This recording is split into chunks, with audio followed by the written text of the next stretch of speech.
ஆணையத்தின் பெருந்தலைவர் முன்னாள் நீதியரசர் வணக்கத்துக்குரிய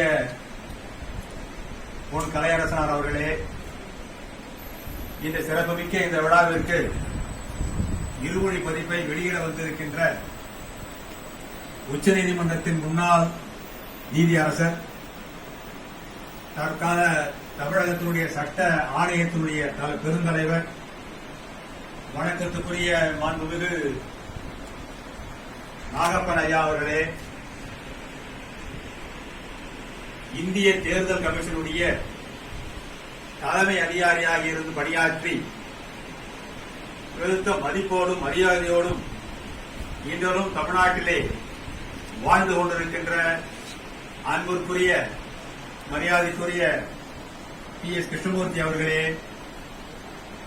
எங்களுடைய ஆணையத்தினுடைய உறுப்பினர்கள் மரியாதைக்குரிய பூவலிங்கம் அவர்களே, மரியாதைக்குரிய பாஸ்கரன் அவர்களே, மரியாதைக்குரிய சுக்கலிங்கம் அவர்களே, மரியாதைக்குரிய வேலு அவர்களே, மரியாதைக்குரிய பேராசிரியர் புத்திவேல் அவர்களே, வாழ்த்துறை வழங்க இங்கே வந்திருக்கின்ற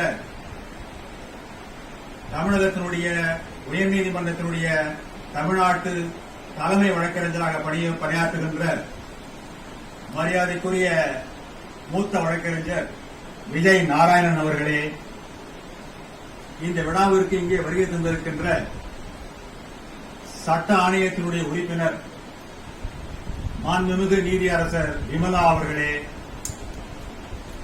லோக் ஆயுக்தாவிலிருந்து இங்கே வருகை தந்திருக்கின்ற மாண்புமிகு உறுப்பினர்கள் ஜெயபாலன் அவர்களே, மாண்புமிகு கிருஷ்ணமூர்த்தி அவர்களே, மாண்புமிகு ஆறுமுகம் அவர்களே, எங்கள் சட்டத்துறையினுடைய செயலராக பணியாற்றிக் கொண்டிருக்கின்ற எங்களுடைய அருமை நண்பர் மரியாதைக்குரிய கோபி ரவிக்குமார் அவர்களே, சட்டக்கல்லூரியுடைய இயக்குனர் மரியாதைக்குரிய சந்தோஷ்குமார் அவர்களே, இங்கே வருகை தந்திருக்கின்ற திருமதி சங்கீதா IAS அவர்களே, இந்த விழாவிலே தமிழ்நாடுடைய தமிழ் வளர்ச்சித்துறையினுடைய தலைவர் மகேசன் காசிராஜன் அவர்களே, என்னுடைய கழுதகை நண்பர் சட்டக்கல்லூரியுடைய ஆசிரியர் மரியாதைக்குரிய VR சம்பத் அவர்களே, திருவள்ளூருடைய சட்டக்கல்லூரியுடைய முதல்வர் சொக்கலிங்கம் அவர்களே, இங்கே வந்திருக்கின்ற பேராசிரியர் பெருமக்களே, எங்களுடைய அலுவலகத்தை சார்ந்த மொழிபெயர்ப்பாளர்களே, இங்கு அலுவலகத்தின் முதுகலமாயிருக்கின்ற எங்களுடைய உறுப்பினர் செயலாளர் ஜூலியா அவர்களே, இங்கே வருகை தந்திருக்கின்ற ஆந்தோர்களே, சான்றோர்களே, நண்பர்களே, நெல்சன் மண்டேலா அவர்கள் ஒருமுறை சொன்னார்கள், if you want to talk to a man in a language he understands, it goes to his head. If you talk to the same man in his own language, it goes to his heart. ஒரு இடத்திலே ஒரு கருத்தை நீங்கள் சொல்ல வேண்டும் என்று விரும்பினால், அந்த கருத்தை அவன் புரிந்துகின்ற மொழியிலே நீங்கள் சொன்னால், அந்த கருத்து வேண்டுமானால் அவன் தலைக்கு ஏறும். ஆனால் அதே கருத்தை அதே மனிதனிடத்திலே நீங்கள் அவனுடைய சொந்த மொழியிலே சொன்னால், அந்த கருத்து அவன் இதயத்தை சென்றடையும். இதுதான், இந்த மைய கருத்துதான் இந்த தமிழ்நாடு ஆட்சி மொழி ஆணையத்தினுடைய ஆரம்பிப்பதற்கான அடிப்படையான காரணம் என்பதை இங்கே உங்களுக்கு நான் விளக்க கடமைப்பட்டிருக்கின்றேன். தமிழ்நாட்டிலே இருக்கின்ற சாதாரண சராசரி மனிதர்கள் எல்லாம் தங்களுக்கு தேவையான அடிப்படை சட்டங்களை, அடிப்படை உரிமைகளை, அடிப்படை விதிகளை எல்லாம் தெரிந்து கொள்ள வேண்டும், தமிழே படித்து அறிந்து புரிந்து தெரிந்து கொள்ள வேண்டும் என்பதற்காகத்தான் இந்த ஆணையம் இங்கே செயல்பட்டுக் கொண்டிருக்கிறது என்பதை இந்த நேரத்திலே நான் தெளிவுபடுத்த விரும்புகின்றேன். அருமை நண்பர்களே, ஒரு வளமான நாடு, நீதி ஒழுவா நெறிமுறை வேண்டும் என்று சொன்னால், ஒரு ஜனநாயக நாட்டிலே அந்த நீதிமன்றங்கள் எல்லாம் அந்த நாட்டிலே அந்த நாட்டு மக்கள் பேசுகின்ற மொழியிலே இருந்தால் நலமாக இருக்க முடியும். அப்படிப்பட்ட நிலை இருந்தால் நாட்டிலே நீதியும் நிர்வாகமும் நல்ல முறையிலே செயல்பட்டுக் கொண்டிருக்கின்றோம். பிரிட்டிஷ்காரர்கள் ஆண்டால் இந்த நாட்டிலே ஆங்கிலேயர்கள் ஆண்டபோது ஆங்கிலம் பிரதானமாக இருந்தது.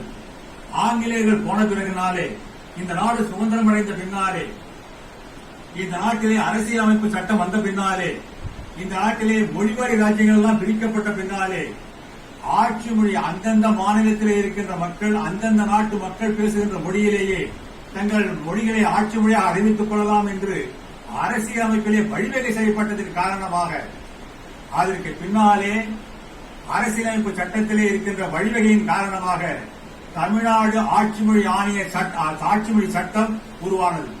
அந்த ஆட்சி மொழி சட்டத்தின் அடிப்படையிலே இந்த தமிழ்நாட்டிலே தமிழ் மொழி ஆட்சி மொழியாக அறிவிக்கப்பட்டது.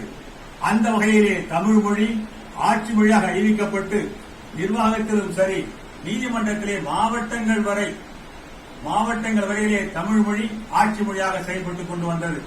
அந்த ஆட்சி மொழியாக செயல்பட்டு வருகின்ற நேரத்திலே நான் ஒன்றை உங்களுக்கெல்லாம் பதிவு செய்ய விரும்புகின்றேன். இந்தியாவில் இருக்கின்ற அத்தனை மொழிகளிலே மொழிபெயர்ப்பு செய்து சட்ட சொற்களஞ்சியம் முதலாக ஏற்படுத்த வேண்டும் என்று எல்லா மொழிக்காரர்களும் முயன்ற பொழுது முதலாக தமிழில் தான் சட்ட சொற்களஞ்சியம் ஏற்படுத்தப்பட்டது என்பதை இந்த நேரத்திலே நான் பதிவு செய்யப்பட விரும்புகின்றேன். அதுக்கு பின்னாலே தான் இந்தி மொழியிலே சட்ட சொற்களஞ்சியம் வந்தது. அதுக்கு பின்னாலே தான் பல மொழிகளிலே சட்ட சொற்களஞ்சியம் வந்தது. இதை நான் எதற்காக சொல்றேன் என்று சொன்னால், தமிழ் மொழியினுடைய வலிமை, தமிழ் மொழியினுடைய வளமை, அதனுடைய இனிமை, அதனுடைய இளமை, அதையெல்லாம் நீங்கள் தான் தெரிந்து கொள்ள வேண்டும் என்பதற்காகத்தான் இந்த கருத்தை நான் இங்கே எடுத்து வைத்திருக்கின்றேன். அருமை நண்பர்களே, இதன் தொடர்ச்சியாகத்தான் இந்த நேரத்திலே நாங்கள் இருமொழி பதிப்பாக அரசியலமைப்பை நாங்கள் இங்கே மிகுந்த சிரமத்தோடு இங்கே வெளியிட இருக்கின்றோம். சில பேர் எல்லாம் நீங்கள் எல்லாம் மறுபதிப்பாக நாங்கள் இங்கே வெளியிடுகின்றோம். நீங்கள் எல்லாம் உங்களுடைய கண்கள் புருவத்தை கூட உயர்த்தலாம். மறுபதிப்பு தானே, இது என்ன சிரமம் இருக்கிறது என்று சொல்லலாம். அருமை நண்பர்களே, ஒரு மொழி என்பது பல ஆண்டு காலத்திற்கு பின்னாலே வழக்கத்திலே வரும் பொழுது அந்த மொழி தன்னாலே மாறுபடுகிறது. முன்பு பேசிய மொழி 1950 பேசிய மொழி, அதே தமிழ் மொழி இப்பொழுது பேசப்படுவதில்லை. உங்களுக்கெல்லாம் தெரியும், சினிமாவை பார்த்திருப்பீர்கள், சினிமாவிலே எத்தனையோ பாடல் கேட்டிருப்பீர்கள். நாதா, பிராணநாதா என்ற வார்த்தைகள் எல்லாம் 1950 உண்டு. இப்பொழுது அந்த வார்த்தைகள் எல்லாம் சொன்னால் யாருக்கும் அர்த்தம் தெரியாது. ஆக அந்த தமிழ் மொழியிலே இருக்கின்ற இப்பொழுது நடைமுறையில் இருக்கின்ற வார்த்தைகளை கொண்டு வர வேண்டும். அதே நேரத்திலே அந்த வார்த்தைகளிலே எளிமையும் இருக்க வேண்டும். எளிமை என்று சொன்னால், இப்பொழுது உதாரணத்துக்கு நான் கோடிட்டு காட்ட விரும்புகின்றேன், நேரமில்லாத காரணத்தினாலே. அசையியல், நிலவியல் என்று சொல்கிறோம். மூவுபுள், இம்மூவுபுள். அதற்காக எளிய நடையிலே சொல்ல வேண்டும் என்று சொன்னால் அது அசையா சொத்துக்கள், அசையும் சொத்துக்கள் என்று மாற்றுவார்.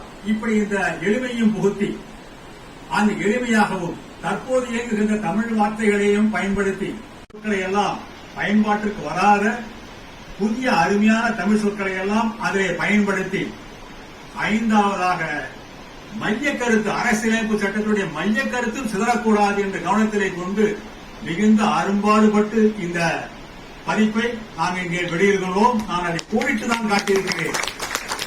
இது வெளிவரும்போது உங்களுக்கு எல்லாம் நன்றாக அது புலப்படும். ஆக அந்த அளவிற்கு இந்த அரசியலமைப்பு சட்டத்தை என்ன ஒரு அதுக்கு அர்த்தப்படியாக சொல்ல வேண்டும் என்று சொன்னால், அடிக்குறிப்பு என்று சொல்கிறார்களே, ஃபுட் நோட், விரிவாக விளக்கமாக இதிலே நாங்கள் தெரியப்படுத்தியிருக்கின்றோம். அது மட்டுமல்ல, கிளாசரி என்று சொல்கிறார்கள், ஆங்கிலத்திலிருந்து தமிழ். அதற்காக மிகவும் சிரமப்பட்டு அந்த அரசியலமைப்பு சட்டத்தில் இருக்கின்ற சொற்களுக்கும் சொற்றொடர்களுக்கும் எல்லாம் நாங்கள் ஒரு கிளாசரியாக முதல் முறையாக அதையும் சேர்த்து இந்த பதிப்பிலே நாங்கள் வெளியிட்டிருக்கின்றோம். இந்த பதிப்பை வெளியிடுவதற்கு அல்லும் பகலும் ஆலோசனை வழங்கி இந்த பதிப்பு என்பது வெளியிட என்று ஒன்று சொல்கிறோம் என்று சொன்னால், அதற்கு முழு காரணம் எங்களுடைய ஆணைய தலைவர், மரியாதைக்குரிய பெருந்தலைவர் அவர்கள்தான் காரணம். அவர் இல்லாவிட்டால் இந்த நிச்சயமாக இந்த பதிப்பு இங்கே வெளிவந்திருக்க முடியாது. அவரோடு தோளுக்கு தோளாக நின்று ஏனைய ஆணைய உறுப்பினர்கள், நானும் சேர்த்து ஆணைய உறுப்பினர் அனைவரும், அது மட்டுமில்லாமல் இந்த ஆணையம் துவங்கப்பட்ட தேதியிலிருந்து இன்று வரை பாடுபட்டுக் கொண்டிருக்கின்ற அருமை செயலர் உறுப்பினர் அவர்கள், பிற மொழிபெயர்ப்பாளர்கள், பிற பணியாளர்கள் எல்லோருடைய உழைப்பும் சேர்ந்து இந்த பதிப்பை நாங்கள் இங்கே வெளியிட்டிருக்கிறோம். இது மட்டுமல்ல நண்பர்களே, எங்களுடைய இலக்கு தமிழ்நாட்டிலே தமிழ் மொழியிலே எல்லா விதமான சட்டங்களும் எல்லா விதமான விதிகளும் தமிழிலேயே கொண்டு வந்துவிட வேண்டும் என்ற ஒரு முனைப்போடு நாங்கள் செயல்பட்டுக் கொண்டிருக்கிறோம். உங்களுக்கெல்லாம் ஒன்று சொல்ல விரும்புகிறேன். நாங்கள் தமிழை வெளியிட்டால் அதில் என்ன சிறப்பு என்று நீங்கள் ஒரு கால் கேட்கலாம். தமிழே நாங்கள் மொழிபெயர்த்து ஒரு சட்டத்தை வெளியிட்டால் அந்த சட்டம் அங்கீகரிக்கப்பட்ட சட்டமாக மொழிபெயர்ப்பாக நீங்கள் எடுத்துக்கொள்ளலாம். ஏனென்று சொன்னால் நாங்கள் மொழிபெயர்ந்து அது மைய அரசுக்கு அனுப்பி மைய அரசுடைய அனுமதியும் உத்தரவும் பெற்று அதற்கு பின்னாலே நாங்கள் அதை வெளியிடுகின்றோம். ஆகவே ஒரு அங்கீகரிக்கப்பட்ட ஒரு மொழிபெயர்ப்பாக நீங்கள் அதனை நீங்கள் கொள்ள வேண்டும். ஆகவே அந்த வகையிலே எங்களுடைய லட்சியம் தமிழகத்திலே நிர்வாகத்திலும் சரி நீதித்துறையிலும் சரி எங்கும் எதிலும் தமிழ் பயன்படுத்தப்பட வேண்டும் என்ற ஒரே நோக்கத்தோடு நாங்கள் செயல்பட்டுக் கொண்டிருக்கின்றோம். பல்வேறு நிர்வாக தடைகள் நிர்வாக கோளாறுகள் எவ்வளவோ இருக்கின்றன. அவையெல்லாம் கலைந்து அந்த பயணத்தை நாங்கள் நெடும் பயணத்தை நாங்கள் எடுத்திருக்கிறோம். ஒரு மைல் பயணமாயிருந்தாலும் சொல்லி அந்த பயணம் முதல் அடியிலிருந்து தொடங்குகிறது என்று சொல்வார்கள். அந்த முதல் அடியை எடுத்து வைத்திருக்கிறோம். நீங்கள் எல்லோரும் எங்களுக்கு ஒத்துழைப்பு கொடுத்து எங்களுக்கெல்லாம் நீங்கள் ஆக்கமும் ஊக்கமும் அன்பும் ஆதரவும் காட்ட வேண்டும் என்ற இந்த நேரத்திலே ஆணையத்தின் சார்பாக நான் கேட்டுக் கொள்கின்றேன். இதே நேரத்திலே எங்களுடைய முன்னோடிகள் மாண்புமிகு நீதியரசர் அனந்த நாராயணன் அவர்களையும் மாண்புமிகு நீதியரசர் மகாராஜன் அவர்களையும் மரியாதைக்குரிய சண்முக சுப்பிரமணியம் அவர்களையும் இந்த நல்ல நேரத்திலே எங்கள் முன்னாள் ஆணைய தலைவர்களை எல்லாம் நான் நன்றியோடு நான் நினைவு கூறுகின்றேன். அதே நேரத்தில் என் முன்னாலே அமர்ந்து கொண்டிருக்கின்ற என் எழுதகை நண்பர் சம்பத் அவர்கள் 25 ஆண்டுகளாக ஒரு சட்டக்கதிர் என்ற பெயரிலே தமிழிலேயே ஒரு சட்ட பத்திரிகை நடத்தி வருவது எங்களுக்கு ஒரு ஆக்கமும் ஊக்கமும் அளிக்கின்ற ஒரு செயலாக நான் கருதுகின்றேன். இன்னும் தமிழிலே பல்வேறு விதமான சட்ட பத்திரிகைகள் ஆய்வறிக்கைகள் எல்லாம் வர வேண்டும். அவற்றையெல்லாம் நீங்கள் எல்லாம் வருவதற்கான முயற்சிகளில் எங்களுக்கு ஆக்கமும் ஊக்கமும் நீங்கள் அளிக்க வேண்டும் என்று சொல்லி இந்த தொலைநோக்கு பார்வையோடு ஒரு தமிழ்நாட்டிலே எல்லா நிர்வாகத்திலும் சரி நீதிமன்றத்திலும் பயன்பட வேண்டும் என்ற நோக்கத்தோடு இந்த சட்ட ஆணையத்தை அமைத்துக் கொடுப்பதற்காக சட்டசபையிலே பரிந்துரை செய்து அந்த ஆணையம் ஏற்படுவதற்கு காரணமாக இருந்த தமிழ்நாட்டினுடைய மாண்புமிகு அமைச்சர் எழுதுகை நண்பர் மரியாதைக்குரிய சி.வி. சண்முகம் அவர்களுக்கு இந்த நேரத்தில் நான் நன்றி சொல்ல கடமைப்பட்டிருக்கின்றேன்.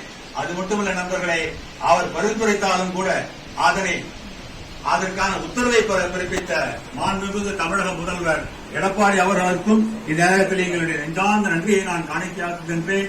உங்களுடைய அனைவருடைய ஒத்துழைப்பும் அனைவருடைய ஆதரவும் எங்களுக்கு தேவை. ஏறத்தாழ இன்னும் ஒரு 15 சட்டங்களை நாங்கள் எல்லாம் மொழிபெயர்த்து வைத்திருக்கிறோம். அவைகளெல்லாம் ஒவ்வொன்றாக வெளியிடுவோம். எங்களுடைய சட்டத்துறையுடைய செயலாளர் இங்கே அருமை செயலாளர் இங்கே அமர்ந்திருக்கிறார்கள். ஆகவே நாங்கள் அந்த சட்டங்களை எல்லாம் வெளியிடுவதற்காக உங்களுடைய அன்பும் ஆதரவும் தேவை என்று சொல்லி நல்லதொரு வாய்ப்பை கொடுத்த அனைவருக்கும் நன்றி கூறி வாழ்க தமிழ் வெல்க தமிழர் என்று சொல்லி விடைபெறுகிறேன். நன்றி, வணக்கம். தமிழின் சிறப்பையும் ஆட்சிமொழி ஆணையத்தின் முக்கிய